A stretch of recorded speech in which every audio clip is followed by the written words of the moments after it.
Welcome back, everyone. We have a great guest. We have Joey Vera from Armored Saint. How are you doing?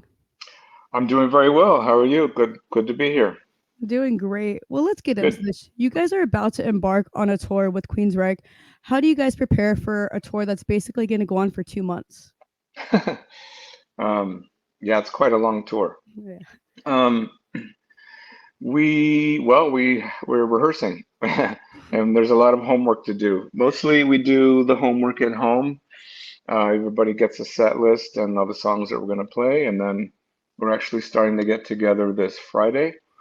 So we'll be playing for whatever, 4 days, 4 or 5 days, and we're just gonna go over a whole bunch of stuff. We're also, instead of, I mean, as well as doing the shows that we're playing with Queensryche, we're also doing a pretty good handful of shows as headliner. So we need to have a larger Yeah. array of songs that we can choose from for the set list. So yeah, so we're getting ready. So I was reading about that. That's one thing I was going to bring up that you guys are going to do headlining sets. How much longer and how many more songs are you guys going to add compared to a regular set where you're going to open up kind of for them, but not really? Yeah, we're supporting them. So when we're playing with Queensryche, right now we have allotted 45 minutes, which is, I don't know, it's roughly 10 songs, Mhm.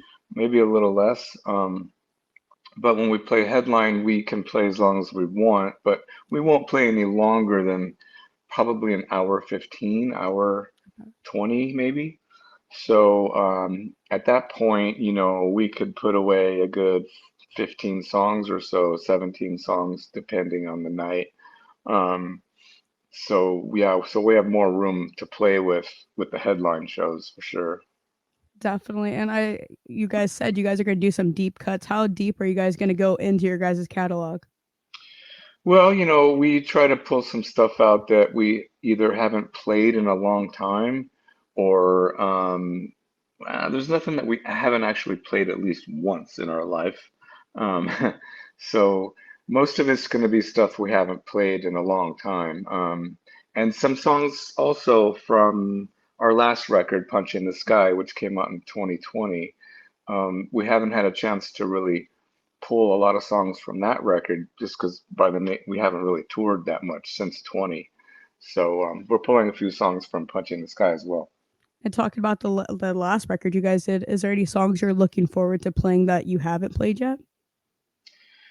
Well, I don't want to give anything away because I mean, as soon as we play the first show, it's going to be all over the internet. Of course. So it doesn't, it almost doesn't matter. But for instance, I mean, we're playing a few songs from Punch in the Sky that we have been playing on the last Wasp tour, for instance. We played a few of these songs. But one song we haven't played live um, at all really is Do Wrong to None from Punch in the Sky. So that one should be a lot of fun to play. I bet. And you guys, well, you play with a variety of different bands. How does your gear differ from like a band like Merciful Fate compared to Armored Saint? Well, my gear doesn't change all that much actually. Not It hasn't in a while. The only difference maybe would be if I play with Fate's Warning. Mm. Um, when I was touring with Fate's Warning, especially in the later years, the later records have a lot of keyboards and stuff in it, and sound effects and things like that. And so we tour without a keyboard player. So I would take it upon myself to kind of fill in some of that void. So I would take a series of effects pedals and different things like that that I would play to kind of fill in those sonic things that are missing with Fate's Warning. But with other bands, like when I was touring with Merciful Fate or Armored Saint, or even when I play with Motor Sister, it's pretty straightforward stuff. It's not nothing too complicated. Dang, that's crazy. So from you've been in Armored Saint since the beginning, basically, how has your gear differed from the first EP to the last record you guys put out? It's different a little bit. When I first started out, it was really just a bass into an Ampeg SVT amp, and that's it. Like maybe a tuner in line, but that's it. And nowadays, it's not all that different. I went through a lot of different things through the years. I experimented with a lot of different things. Sometimes it was borderline Frankenstein rig, and I just kind of felt like, always go back to basics, and the best things are always the simple things, in my opinion. So, um, yeah, so at this point, I'm just using Hartke amps, and I've been with them for 15 years or so. And then it's real basic. I use a Sans amp, a Tech 21 Sans amp, as my Nice. preamp, and I have a dark glass compressor before that. But that's really about it, and a tuner. So it's pretty simple. That's cool though, because you never see like bassists doing that. Well, they do simple, but like a lot of them try to have this crazy pedal board. So it's cool to hear Yeah, it like that. like I said, when I was with Fates Warning, I had more of a pedal board. Mhm. In fact, there was one point with Fates Warning where I was actually playing like strings with my feet. I'd have this like keyboard controller, and I would play it with my feet, like Geddy Lee does in Rush. Yeah, that's pretty Um, cool though. so it was fun to do that, but it was way more to think about. Like I'd much rather just have, you know, a plug into an amp and just not have to think about any of that stuff. But that makes a lot of sense. And with us talking earlier about deep cuts, so with you going back, how long is it taking you to maybe relearn those songs that you have to relearn? Well, it's funny you say that because I'm not really done with my homework. There's three or four songs that are deep cuts that I haven't actually relearned yet. Mhm. So that's what I have to do later today. So most of it comes back like pretty quickly, the memory part of it. But it's really more about doing the repetition of playing the Mhm. songs over and over and getting it to be second nature. And that takes a little more work, just more Yeah. effort. It's really just, putting time into it. But the parts usually come back to me pretty quick. And with you doing that, do you go, "Man, what was I doing there? That's just so different than what I usually do." Sometimes, yeah, that's a good question.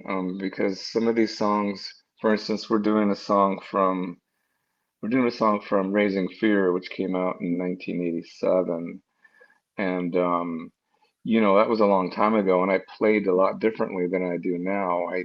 Back then I was still sort of like trying to make an impression with everybody and kind of overplaying a little bit and making things sort of too difficult or overthinking them. Nowadays I don't really approach anything that way. I'm always here to service the song first Yeah. and keep it simple. So yeah, I'm relearning this song from Raising Fear, and sometimes it's like, yeah, what was I thinking? Like, why, why did I do that? That doesn't make sense. That was totally uncalled for. Do you try to make it to where your playing is now since it's so kinda different? Yeah, I think especially if something if I feel like something was like really sort of juvenile or got in the way of something, I would change it and I'd be like, if I knew then what I knew now, this is what I would do. Yeah. So that's how I would sort of fix it, if you will. And then you guys been on some crazy tours. What is your dream tour lineup with Armored Saint? Oh wow. Well, I don't know. There's a lot of bands I'd love to go on tour with. Love to go out and tour with Metallica again That'd be because cool. we toured with them quite a few times in the 80s, but they're playing to a much larger audience now than they Oh, were yeah. then. But so that would be fun. I always sort of dreamt of touring with Judas Priest Mhm. because they were one of the first bands that really influenced us, especially when Unleashed in the East came out, 1980. I think when it came out, something like that, 81. So that record made a big impression on us. So I always thought that would be fun to tour with them. Iron Maiden would be another fun tour. That'd be really Um, yeah, I notice I'm picking all the giant bands. Yeah, but that makes sense, man. You guys are from the 80s where that came out, so that makes sense, you know? Yeah, yeah, yeah. We're trying to get together. We had a few opportunities to tour with Accept, and that was Mm, another band that had a big impact on us early on. And we've done a festival with them, but we've never actually done a lengthy tour with them. And so that's kind of in the, that's sort of in the checkbox mode. And that could yeah. actually happen. So we're actually trying to make that happen right now, actually. I know they're gonna release, I think, another record, so Mm. that'd be cool. You guys do a tour with them on that, you know? Yeah, it'd be great. It'd be great. Yeah. And then do you have any favorite songs you play live?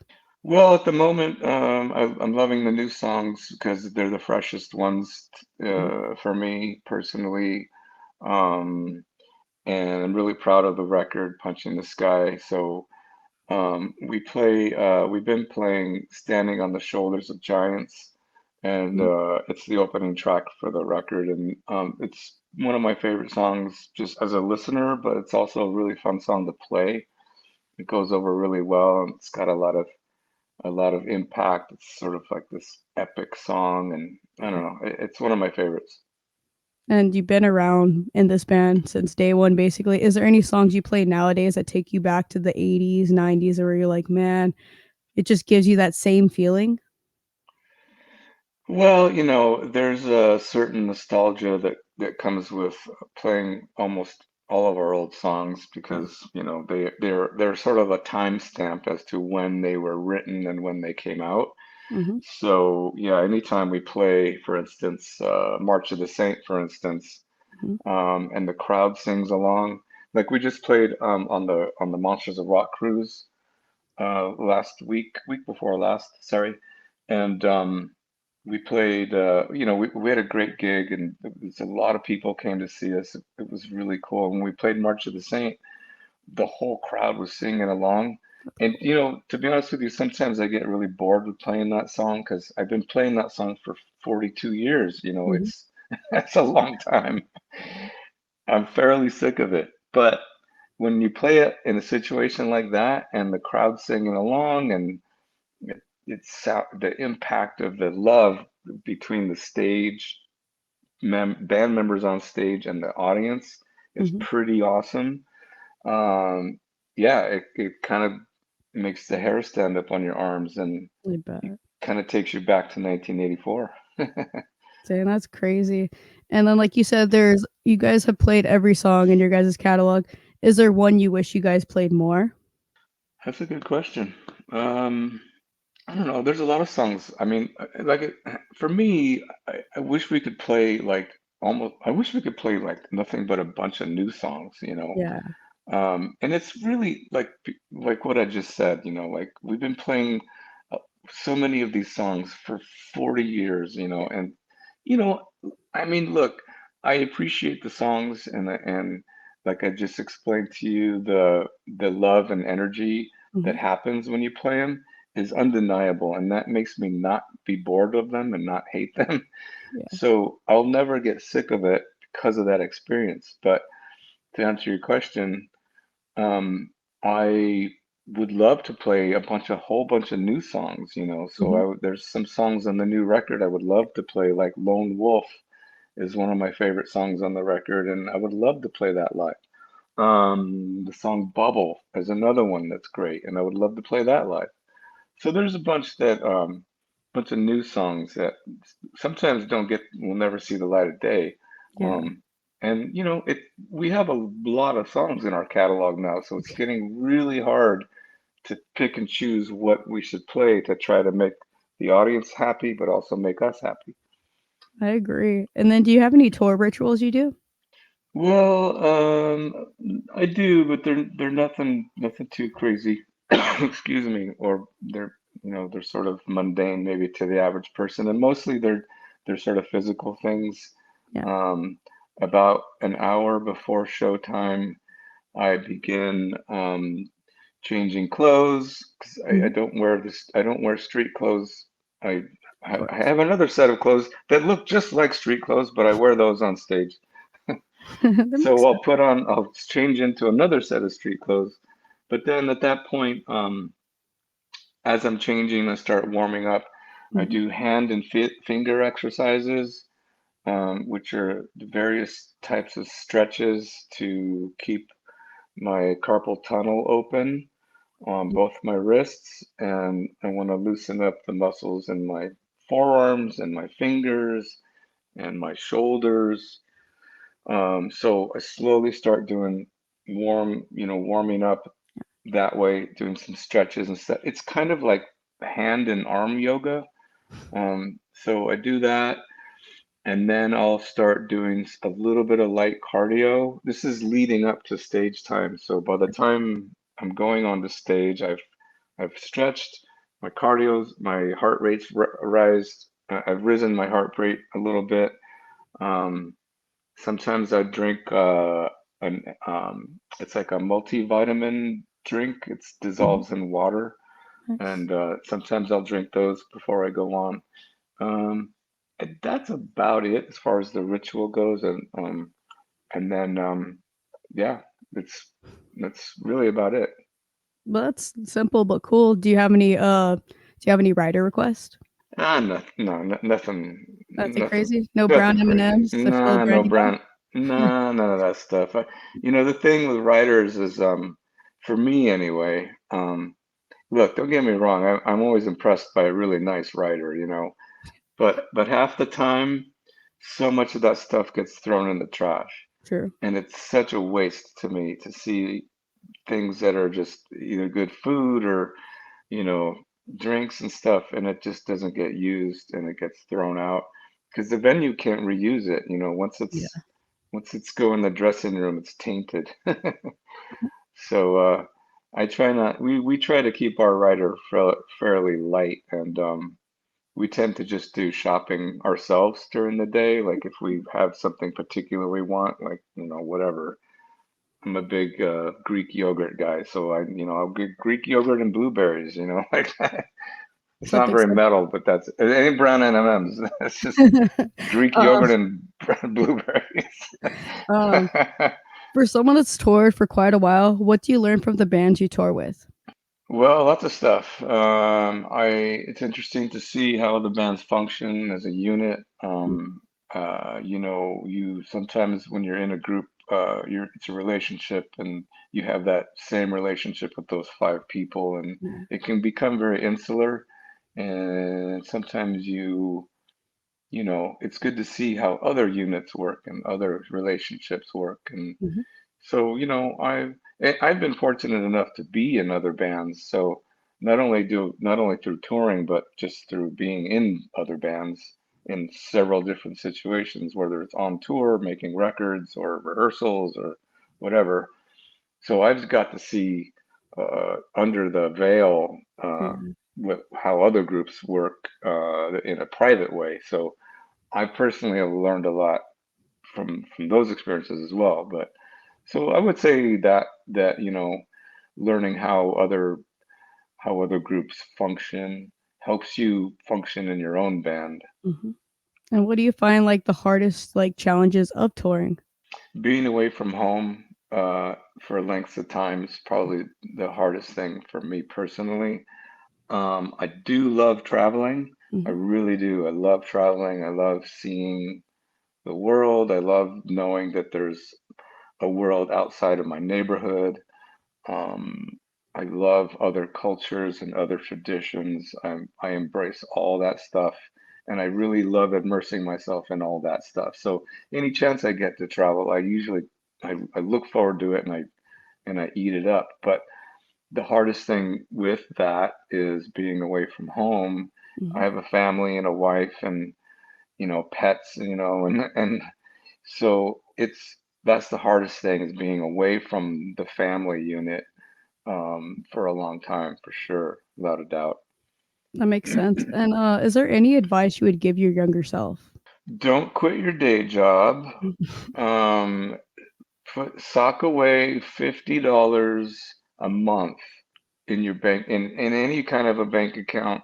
Put $50 in a bank account religiously once a month, and in 40 years you'll be amazed how much money is in that account.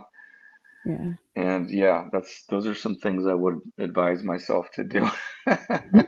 Yeah, that's a The good rest of the advice. stuff, the rest of the stuff is like, I don't really have any regrets in my life. I've learned a lot of things. I've made a bunch of mistakes, but I Mhm. wouldn't necessarily trade any of those things for anything because that's how we grow and learn and become better is by falling down and getting back up. So, I wouldn't be able to tell a younger self like, don't do these things because if that younger self needs to go through the crap that we all go through because he's got to learn, he's got to become better and grow.